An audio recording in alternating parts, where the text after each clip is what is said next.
Naintindihan niyo po yung ibig ko sabihin?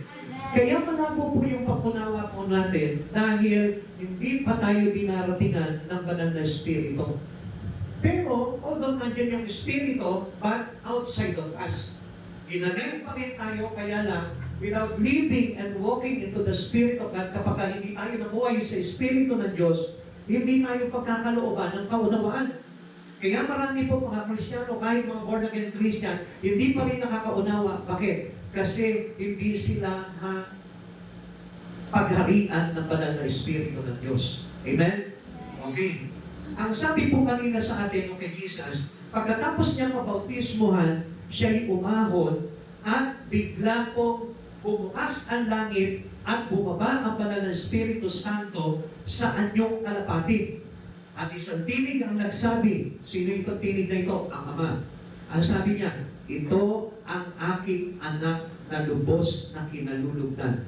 Klaro, maliwanag, na kapag tayo'y nabautismuhan, ituturing po tayo ng Diyos bilang kanyang mga anak. Ibababa niya sa atin yung banal na banal na Espiritu Santo para tayo po'y makaunawa sa mga bagay mula sa ating Panginoon. Amen. So yun po yung napakahalaga po dito. Kaya yung bautismo ay ginagawa po yan at sinabi sa atin ng Mark chapter 16 verse 16, ang sino man sumampalataya at mabautismohan ay maliligtas. Subalit ang hindi sumasampalataya ay hindi maliligtas. Sino po ngayon yung sumasampalataya dito sa iisang bautismo kay Jesucristo? Doubted pa rin po kayong iba? Pag doubted pa rin yung iba, ibig sabihin, kailangan talaga ng bautism. Amen. So ngayon, tignan po natin. Alam niyo po ba na kailangan po tayo maging ituring ng Panginoon bilang mga anak? At paano po mangyayari yun? Sabi ng John chapter 1 verse 12.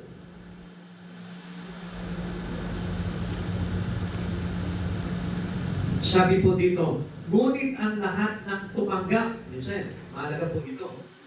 Kasi kailangan natin tanggapin kung ano yung bagay na tinuturo sa atin ng Panginoon. Ano po?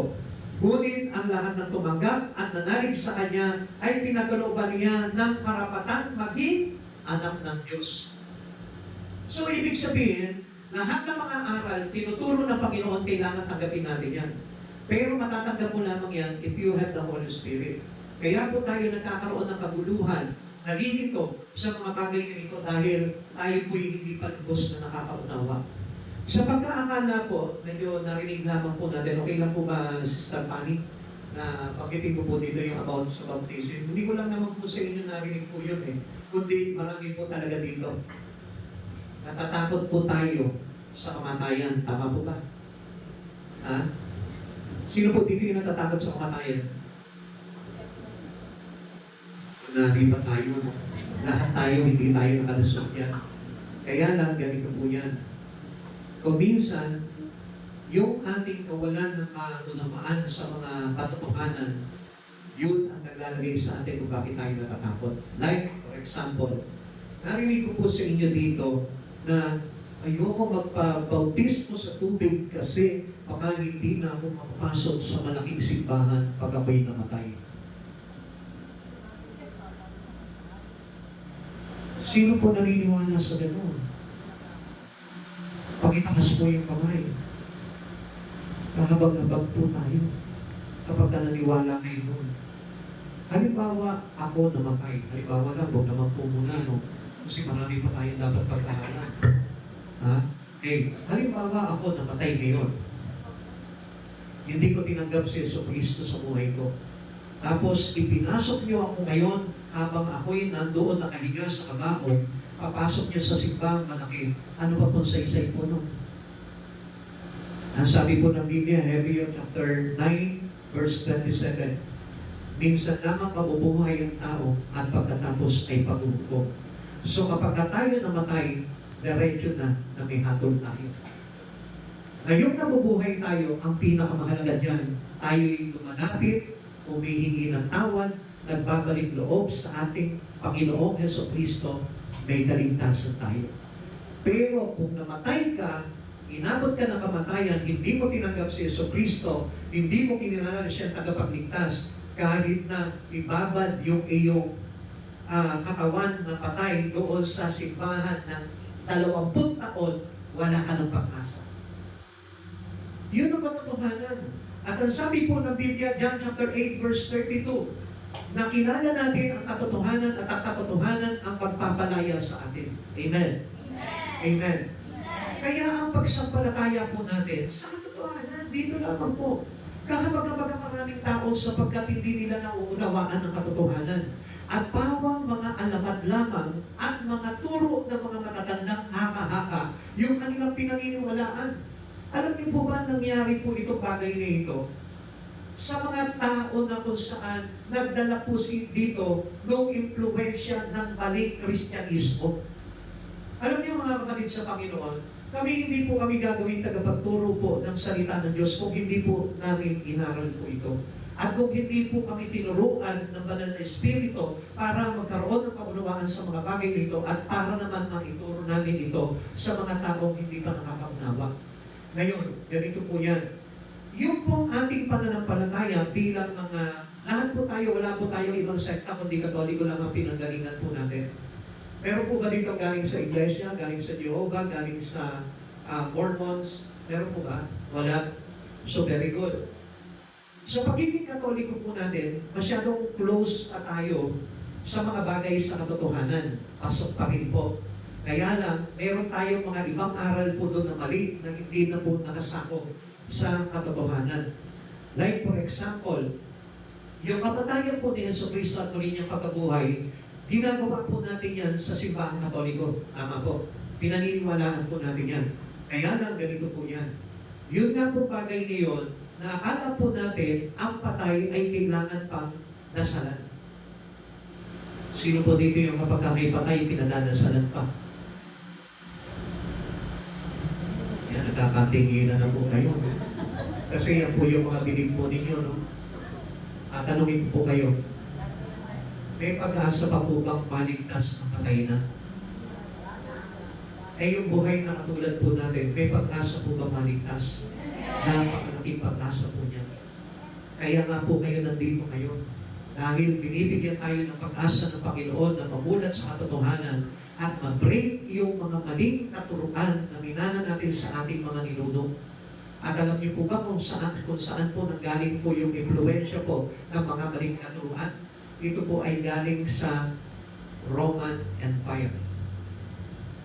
Ang Romano, yung kanilang pananampalataya ay hango doon sa tinatawag na Hellenistic Empire. Galing po ito sa mga Grego. Ang mga Grego ay wala pong Diyos. Ang Diyos nila ay kathalaman po nila. Kaya kung mapapansin po natin, mayroon tayong mga malalaking rebulto. Until now. Yun po yung nakakalungkot. Kasi hindi pa po natin lubos na naunawaan na itong mga rebulto na ito, sorry po kung meron po ngayon yan. Pero gusto mo talagang maligtas ka, dapat na maintindihan mo ito. Basahin po natin sa Isaiah 44 para makita niyo po kung ano po ito, kung bakit po nagagalit ng todo si Yesu Cristo sa mga rebulto. Umpisa ko po sa inyo sa Isaiah 44 verse 9 hanggang sa mga sumusunod. Pakinggan niyo po mabuti. Lahat po ba tayo dito meron pa mga rebulto? Meron pa yung mga santo-santo na lumawa, Santo Niño, San Pedro, San Juan, Virgin Mary. Meron pa po tayo mga patron-patron na gano'n. Alam niyo, kahabag-habag po talaga tayo na gano'n. Dahil hindi natin alam, sa panangiwala po natin na tayo po'y pinalulugdan ng Panginoon, hindi po pala. Pastor naman Pero wala po akong magagawa. Kasi kahit magalit po kayo sa akin, gusto ko po na mabuksan po talaga kayo sa katotohanan. Hindi po ako kumakatha po ng istorya lamang para sabihin po sa inyo na inigo po yung inyong mga pananampalataya dahil mananagot ako sa Panginoon. Sapagkat kung ako'y magtuturo sa inyo ng balikos o ng baluktot na aral, mananagot po ako sa Panginoon. Ako po'y isasama sa diablo at sa mga bulaang propeta na iuhulog sa impyerno. Kaya sa maniwala po kayo sa hindi, tingnan niyo po nung kinamumuhian ng Diyos yung mga nag-aahalaga ng rebulto. Okay. Isaiah 44 verse 9, walang kwentang tao ang mga gumagawa ng rebulto at walang kabuluhan ang mga Diyos-Diyos ang kanilang pinapahalagahan. Mga bulag at hangal ang sumasamba sa mga ito, kaya sila'y mapapahiya. Walang itutulot na mabuti ang paggawa ng mga rebulto para sambahin. Tandaan ninyo, ang sumasamba sa mga ito ay mapapahiya lamang. Ang gumagawa nito'y tao lamang, kaya't magsama-sama man sila at ako'y harapin, ay matatakot din at mapapahiya. So, kakampi po ba ng Diyos yung mga taong gumagawa ng rebulto? Bakit po kaya? Sa inyo pong napakinggan, bakit po kaya kaaway ng Diyos yung mga gumagawa ng rebulto?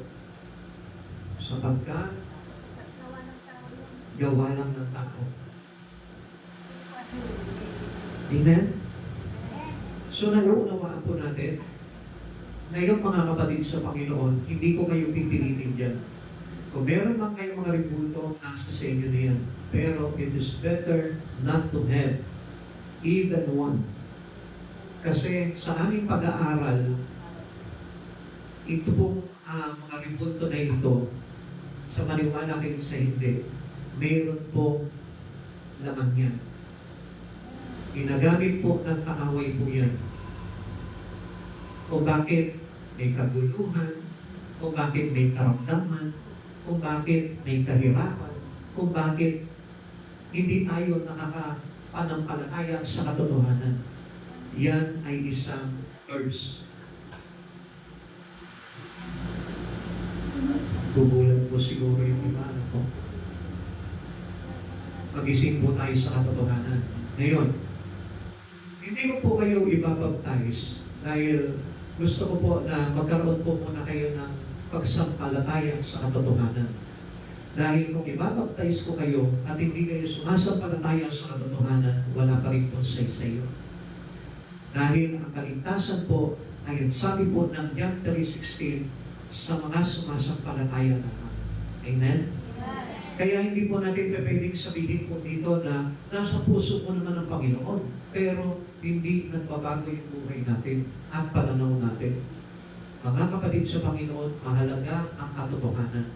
At ang sabi po ng John chapter 8:32, ang katotohanan ay nakilala natin at ang katotohanan ang magpapaligtas sa atin, magpapalaya sa atin. Kaya mga kapatid sa Panginoon, ang bautismo po kasi, gusto ko po na malaman po ninyo. Basahin ko lamang po sa inyo yung mga ilang bagay po dito.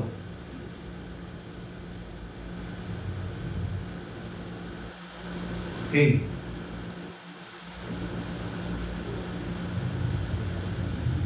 Ito po kasi bautismo, ang sabi po dito sa English, no? Baptism is significant act of faith and commitment in Christianity. Ibig sabihin, may kaugnayan tayo sa Kristyanismo. Now, tayo tinuturing natin sarili natin Christian, pero hindi tayo committed pagdating sa Lord. So, wala pa rin po kaligtasan doon. Kaya nga, kailangan ng bautismo, ibig sabihin, pakikipag-isa natin sa ginawang kadakilaan ng Diyos, yung kapapakako nga po sa krus. Kasi yun yung mabuting balita ng kaligtasan. Okay. Symbolizing a believer's union with Christ's death, burial, and resurrection. Ibig sabihin, kaisa tayo doon. Pag ginawa po natin ito, this is the belief of every Christian. Yung pananampalataya ng mga Kristiyanong totoo na nagiging kaisa sila doon sa ginawa ni Kristo na pagpapapako sa krus, namatay, inilibing, at sa ikatlong araw ay mabubuhay na muli. Okay. It is public declarations of one's faith. Public declaration daw po ito, pagpapahayag ng ating personal na pananampalataya sa ating Panginoong Jesucristo. Marked by repentance and turning away from sin. Ito yung nagpapakita sa atin, ito'y tanda na tayo'y lumalayo na sa kasalanan at tatak ng tayo'y pinatawad na. So gusto niyo po ngayon na tayo po'y mayroon ng tanda ng pinatawad na ng Diyos? Siyempre, lahat po tayo kasi hindi tayo maliligtas without forgiveness of God. So, sa madaling salita, ito po yung ninagarawan doon. Pag sinabi pong baptism, ang ibig sabihin po niyan is a symbol of identification with Christ, pagkakakilanlan kay Kristo. Kaya pala gusto ng Panginoon na mabaptismuhan din tayo sa tubig para tayo ay mayroon ng pagkakakilanlan doon sa langit. Naintindihan po natin? Okay, tuloy pa po natin. Ito raw po ay entrance into the Christian family, pagpasok natin sa isang Kristyanismo pamilya. Kaya huwag niyo po sasabihin Kristiyano kayo kung hindi pa nagiging ganap ang iyong pagsampalataya sa Diyos. Napakalaking halaga po ng bautismo. Dahil ang bautismo ay nagsasaad po sa atin na tayo'y binibilang na sa pamilya ng Diyos. Obedience to Christ's command. Sabi ko nga po sa inyo kailangan din po natin sumunod sa mga pinag-uutos ng Diyos. Sabi po dito, Jesus instructed His followers to baptize new believers, making baptism an act of obedience to Christ's command. Sabi po ng Biblia, sabi ni Jesus, Mateo chapter 28, verse 18 to 20. Sabi po dito, ibinigay na sa akin ng Ama ang lahat ng kapangyarihan sa langit at sa lupa, kaya tumayo kayo, bautismohan ninyo, gawin ninyong alagad ko ang lahat ng bansa. Bautismohan niyo sila sa ngalan ng Ama, ng Anak, ng Diyos, Espiritu Santo, at turuang sumunod saan? Sa mga pinag-uutos ko. Tandaan ninyo, ako'y lagi niyo makasama hanggang sa dulo ng sanlibutan. So, paano po tayo maliligtas? Without Christ Jesus, without attending His command, kung hindi po tayo sumusunod sa kautusan ng Diyos, kung hindi po tayo mabautismuhan sa tatlong persona sa iisang Diyos, kung hindi po tayo magiging alagad ng ating Panginoong Jesucristo. Kaya nga, iisang Diyos ang ibinigay sa atin. We are a follower of Christ Jesus. Mahalaga po ang bautismo na tinatanggihan po ng marami dahil sa kanilang pananampalataya na hindi talaga nauunawaan. Mga kapatid sa Panginoon, kung meron po kayo mga katanungan, magtanong po kayo. Dahil, ang sabi po ni Hosea, ang aking bayan ay napahamak dahil sa pagpapawalang halaga nila sa aral ng ating Panginoon. People destroyed because of lack of knowledge. Mahalaga na tayo po mismo, meron tayong personal na pagsasaliksik ng kautusan. Meron tayong personal na pagkaunawa ng katotohanan. Dahil kung wala yung mga bagay na yun, kahit na po dito na kayo matulog sa church na ito, walang kaligtasan. Amen? So mga kapatid sa Panginoon, uulitin ko po sa inyo, ang bautismo ay pagiging isa natin kay Jesucristo. Para mabago ang buhay natin with Christ Jesus, para tayo makapunta sa Ama, kailangan natin si Kristo. Is the way, the truth, and the life. Para tayo po yung magkaroon ng kapatawaran, kailangan pa rin natin si Jesus. Because He is the forgiveness of our sin. Mga kapatid sa Panginoon, hangad po namin, hangad ng Diyos na tayo po lahat maligtas. Kaya na, nasa sa inyo na po yun. It is our own choice. Sarili po natin itong desisyon kung tatanggapin po natin ang katotohanan o i-reject natin. Mga kapatid sa Panginoon, uulitin ko po sa inyo, ayoko na po na magpaligoy-ligoy pa sa inyo. Hindi na kailangan natin pumasok sa malaking simbahan. Kahit na po sabihin niyo sa akin, bakit mo kami pipigilan, Pastor? Sasabihin ko pa rin po sa inyo ito. Sapagkat sino man tumatanggap ng aral na hindi kay Kristo ay ibibilang niya na kaaway. Amen? Okay, basahin ko po sa inyo for the last time. Sabi po ng ikalawang John, 2 John, nandiyan pa po ba kayo?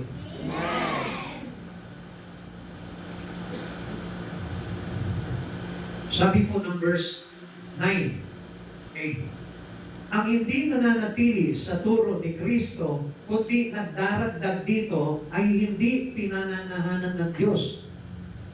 Sino mang nananatili sa turo ni Kristo ay pinananahanan ng Ama at ng Anak. Sino mang dumating sa inyo na ibang turo ang dala ay huwag ninyong tanggapin sa inyong bahay. Di huwag ninyong batiin sapagkat ang bumabati sa kanya ay nagiging kaisa niya sa masasamang gawain. So, paano tayo mag-iligtas kung kaisa tayo sa mga nagtuturo ng mga huwad? Magbasa po tayo ng Biblia. Kasi mahalaga na lahat po tayo ay nagsasaliksik ng Biblia. Dahil kung hindi po natin babasahin po ito, madadaya po tayo. Nung araw po kasi hindi binuksan sa atin ang Biblia eh. At sa kapanahunan po ni Daniel, hindi po binuksan ang Biblia kasi marami po magsasaliksik dito at babalutin. Kaya ang ginawa po ni Daniel, dinutos sa kanya ng Ama ng ating Panginoon na manatili po ng nakasara para hindi po ito mabahiran. Mga kapatid sa Panginoon, ngayon binuksan na sa panahon na natin ang Biblia para maunawaan ng tao ang katotohanan. Mga kapatid sa Panginoon, gusto ko po na malaman po sa inyo kung kayo'y talagang sumasampalataya kay Jesucristo. Sa oras po na ito, gusto ko po kayong tanongin ulit. Sumasampalataya ka ba sa iisang Diyos at sa pangalan ni Jesucristo? Maniniwala po ba kayo sa salita ng Diyos ay si Kristo? Kung gayon po, kayo'y sumasampalataya na si Jesucristo ang daan tungo sa kaligtasan, maaari po kayong bautismuhan. Pero kung ayaw niyo pa rin po, hindi po ito pagpapahayag na kayo'y sumasampalataya.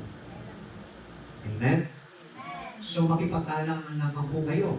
Kung kayo po ay nakahanda na harapin ang katotohanan mula kay Jesucristo, ngayon pa lamang sinasabi ko po sa inyo, congratulations. Dahil meron po tayong buhay na walang hanggan.